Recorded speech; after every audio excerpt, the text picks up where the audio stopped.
Hi everyone and welcome to Studio de Sol. My name is Lina and in today's video I'm going to show you how to do the popular polymer clay slices. I'm going to show you the entire process from the beginning to the end, so let's get started.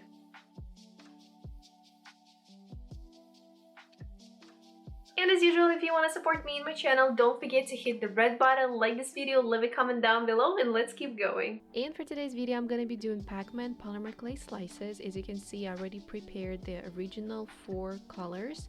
Also, I'll need the white polymer clay. And as usual, first what I'm doing is conditioning the clay, preparing this for future manipulations. And whenever the clay is conditioned, I'm flattening this into the thicker ribbon. After that, I'm conditioning blue and white clay. White clay, I flatten into the thin ribbon shape, and for the blue, I'm shaping it into the thread shape. Then I'm wrapping white clay around the blue clay.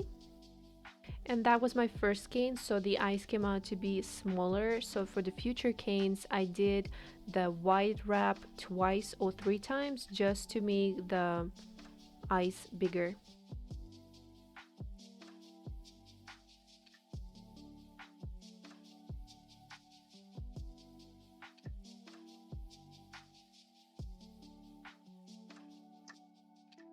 Whenever the eyes are ready, I start wrapping the pink clay around the eyes. So first what I'm doing, I start from the top of our little ghost. I'm making the top part do little folds. Then after that, I start adding the eyes and wrapping the pink clay around them.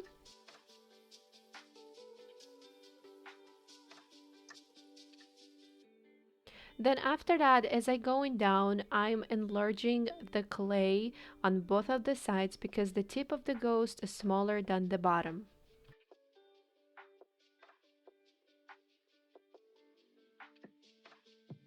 To avoid the air in between the folds, I am rolling the piece just a little bit to push all of the clay together. And here, as I go down, I'm trying to add a little bit extra clay on each layer, so I'm enlarging the bottom of the ghost.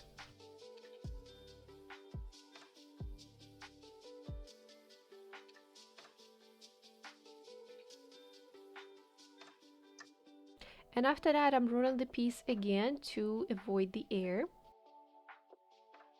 Also here, I'm cutting off any excess of the clay on the sides or on the bottom. And as you can see, we have a pretty straight bottom of the ghost, but we need to make it a little bit wavy. For that, I shape the pink clay into the thicker thread shape and slicing the width of our ghost, and I'm going to be attaching it to the bottom. I added 2 pieces on a side and 1 in the middle. Then I'm just wrapping them around with the pink clay. And this is how our ghosts look like so far. I'm again pushing all of the layers together. And whenever our ghost is ready, we need to wrap it around with the white clay, filling all of those gaps. What I'm doing first, I'm filling out the gaps with the white clay with those cylinder shapes. I'm putting them in between the pink clay. And after that, I'm flattening the clay into the same width as our ghost and start wrapping around.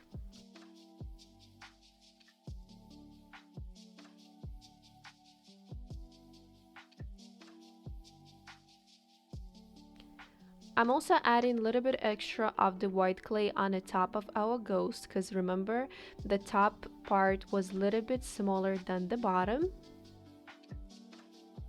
So in the end, we're supposed to get a pretty circular shape for our cane, so we won't damage the pattern.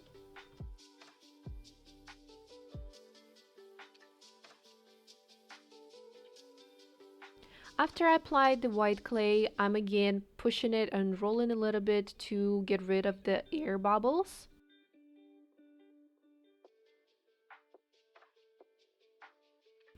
And after that, little by little, I start shrinking the cane because we need to reduce the size a lot. And I start by pushing this from the center little by little, going outwards.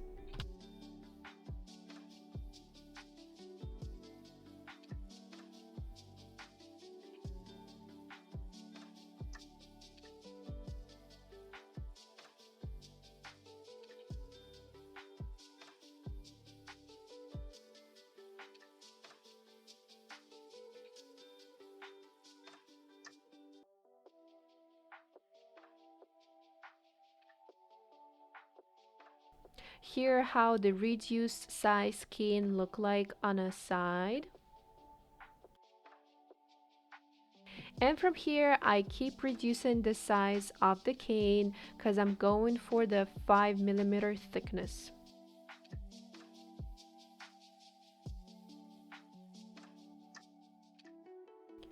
Whenever the size is reduced, I'm dividing the cane into the pieces that are gonna be easy to bake.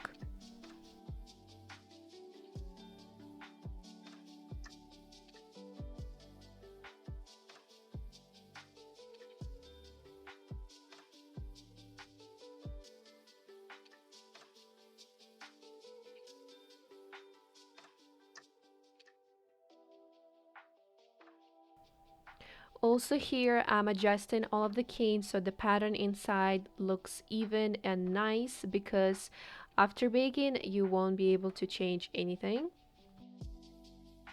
And here's how the pattern looks like. And in the same way, I did 3 other colors.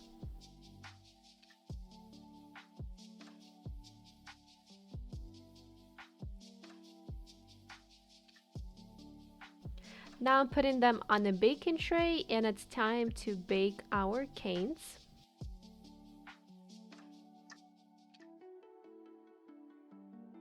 I always recommend to check the baking instructions on a package of your clay because it varies brand to brand. And also recommend to have the portable thermometer that's going to help you to control the temperature inside the oven. I bake the pieces for almost 40 minutes and taking them out just whenever the oven is cooled down.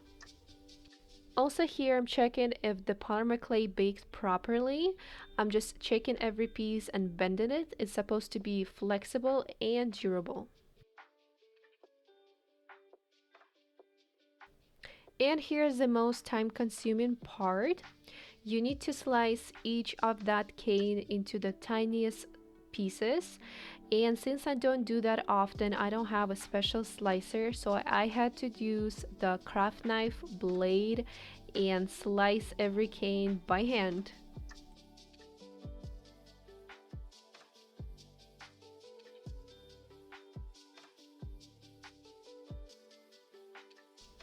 Here's how my Pac Man polymer clay slices are looking like in the end.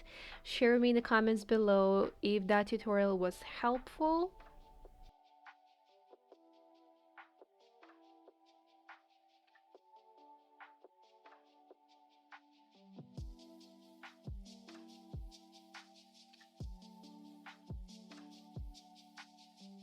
And this is it for today, guys. Thank you so much for watching. I hope you liked and found this video helpful. If so, share with me in the comments and we see each other in the next video.